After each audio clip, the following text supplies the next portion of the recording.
We are going to jump to nuclear chemistry for our next unit since the end of the trimester is so close. This is chapter 21 in the book. In nuclear chemistry, we're going to be talking about radioactivity, and this occurs because of result of an unstable nuclei. Nucleons are particles in the nucleus, are neutrons and are protons. Radioisotopes are atoms that contain any radioactive nuclei. So these are isotopes of elements that are radioactive. Nuclear reactions or equations will be express the products of a radioactive decay, fusion, or fission. And radioactive decay is a process in which a radionuclide or a radioactive nucleus will spontaneously decompose.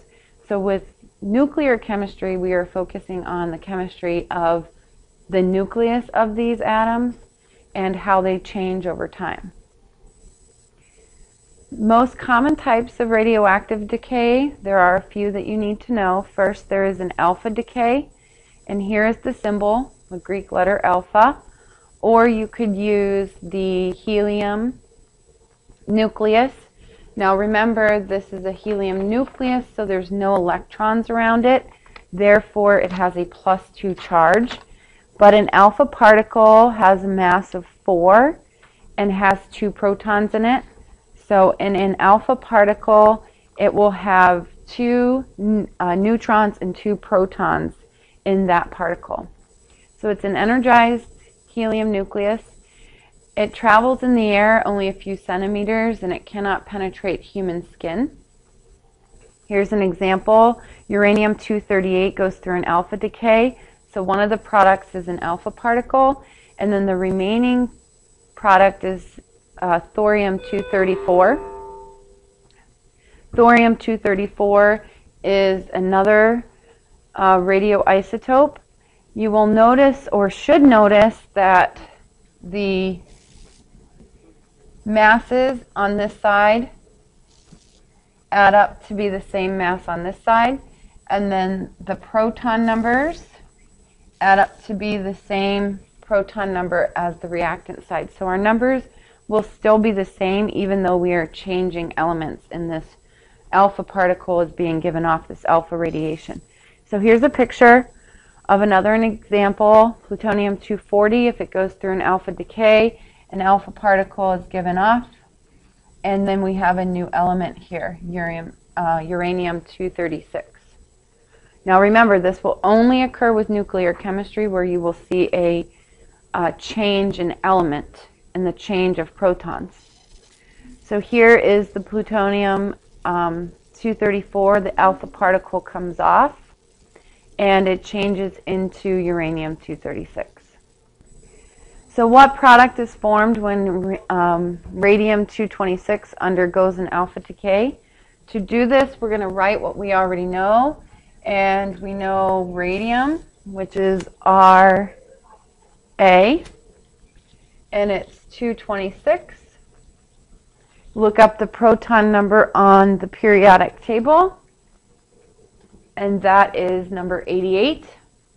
Goes through an alpha decay, so we know that the particle is 4,2He, which is alpha.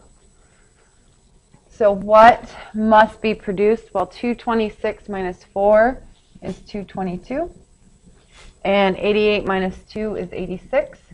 So we are looking at radon. There's our alpha decay. Now, usually with these nuclear decays, we are looking at a you will be told what decay is going on.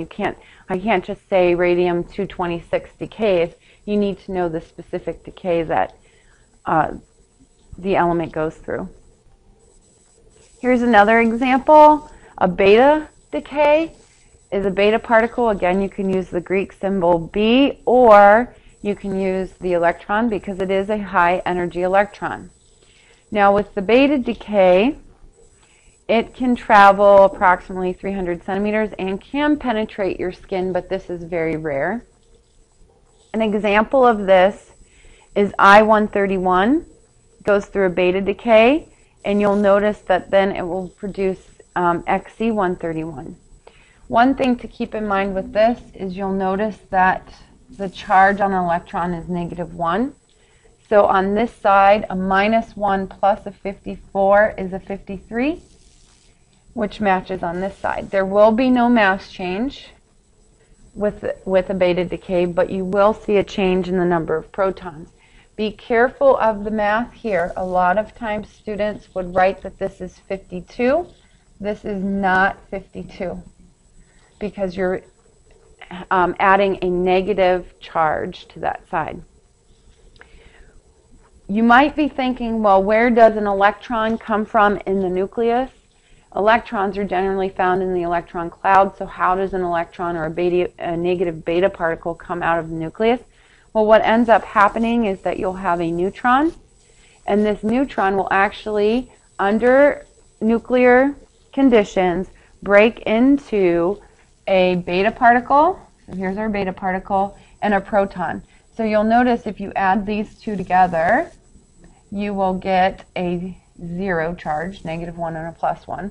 And if you add the mass together, you get a 1, which is the mass and charge of a neutron. So a neutron will transform in the nucleus and form a beta particle and a proton. Here's your example, a neutron, a beta particle is given off. Your proton is now added to the nucleus, so you'll see an increase in the number of protons, but no change in the mass. Another type of radioactivity is gamma. There's your Greek symbol. With gamma, there is no change in mass and there is no change in charge. Gamma is a photon of energy, and this travels very far. It can be stopped by approximately 5 centimeters of lead. This is a very high frequency radiation, which means high energy. So here we have plutonium-244, which goes through a gamma decay. And you'll notice that there's no change in the mass, nor is there a change in the number of protons. What ends up happening is the energy that's emitted occurs when the neutrons and protons in the nucleus are unstable, and they have to reorganize and shift themselves to become stable. So in order for them to become stable, remember, stability equals a lower energy. Some energy has to be given off from that nucleus in form of a gamma decay, and the nucleus now becomes more stable. It's usually not written in a nuclear reaction. You usually see it accompany other reactions like an alpha decay. If an alpha decay occurs, you now have a new nucleus which needs to kind of reorganize and shift to become stable, and a gamma radiation will be given off at the same time. A positron, very interesting particle here.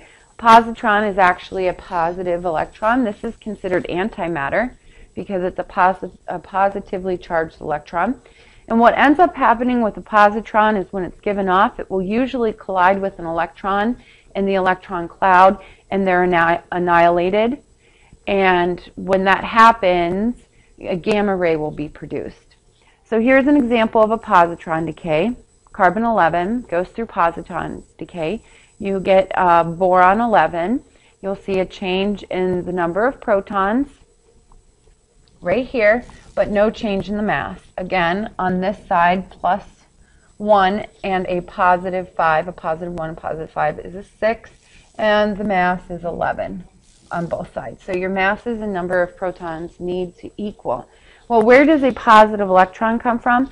Well, it's kind of similar to what happens with a beta particle, except in a beta particle, we're going to see a change in neutrons, a neutron breaking down into parts. Here, you're going to see a proton converting into a positron and a neutron. So here, a proton's going to change, and you're going to get a plus charge and a mass of 1. So the only subatomic particle that has a mass of 1 and a charge of 1 is going to be our proton. Another type of decay is our electron capture. Now, electron capture is actually when an electron from the electron cloud is basically pulled into the nucleus. And when this happens, you're going to notice that our electron is now on the reactant side. Every other type of radioactive decay, the particle was a product. It was on the product side. But in this instance, an electron is taken into the nucleus and it will change around. Here you'll notice the 37 decreases by 1 because it's a negative charge, but our mass stays the same. So when we have rubidium-81 going through an electron capture, it is going to create krypton-81. And what ends up happening here is that a proton from rubidium's nucleus will collide with that electron from the electron cloud and create a new neutron.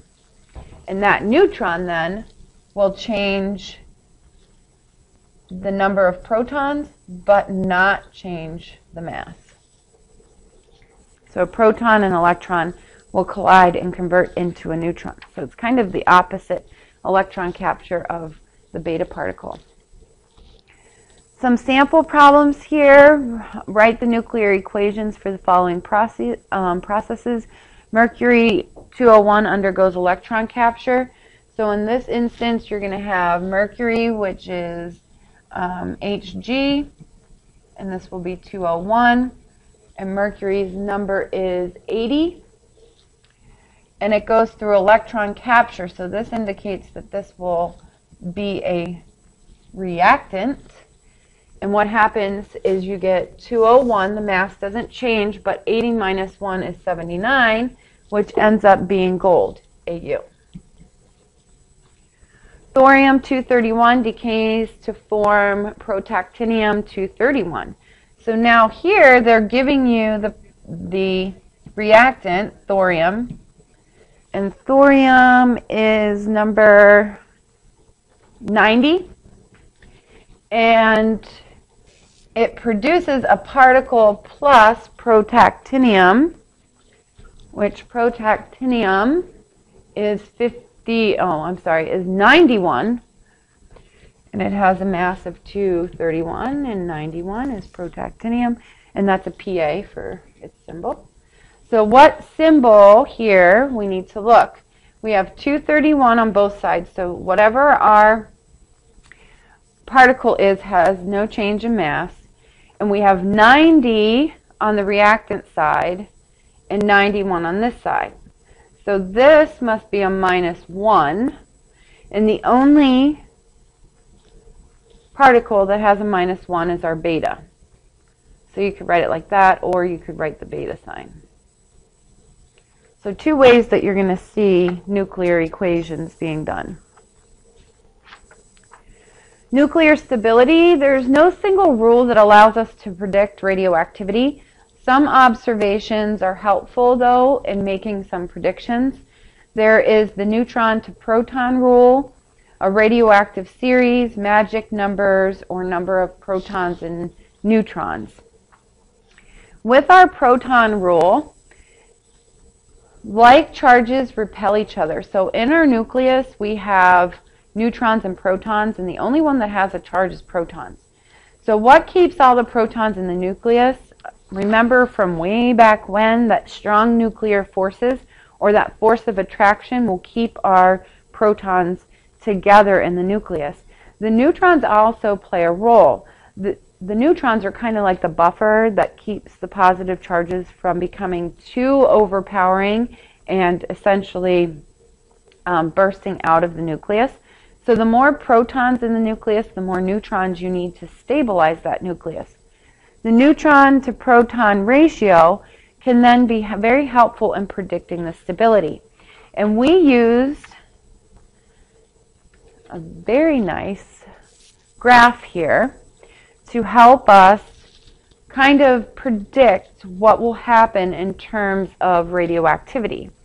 So a radionuclide or a radioisotope will decay until a stable ratio exists. If you notice over here on the graph, the red line, the very straight linear red line here, this is our 1-to-1 proton-neutron ratio. And you'll notice that as we go along with our proton-neutron ratio, that at the beginning it stays right along, but right about here we're going to see a change in stability. Our stability is actually this shaded area here. This shaded area is the stable atoms. The ratio of protons and neutrons starts to change right around 20, because the more protons we have, we now need to increase the number of neutrons even more. So too many neutrons, you're going to notice that neutrons will be converted to protons by beta emission. And this shaded area is called your belt of stability. So anything in there is considered stable. Once you get outside the belt of stability, it's going to help us determine what type of decay will take place. If it's above the belt, you have a high ratio of neutrons. So high ratio, high neutron number. So this will emit beta particles. So you're going to say beta emission, because remember, in beta emission, your neutrons are converted to protons, which will bring down the proton-neutron ratio. Below the belt, you're going to see a high number of protons. So here you're going to increase your neutron ratio by positron, so our positive electron, or electron capture. So this here will increase our number of neutrons, right? Okay. Now, with atomic number 84 and above, we're going to typically see alpha decay occur, because it will decrease both the neutrons and protons, because everything above 84 and higher are very radioactive. So when they go through a decay, they're mostly going to go through alpha decay. Doesn't mean they can't go through beta or positron, but you're going to see alpha occur more often.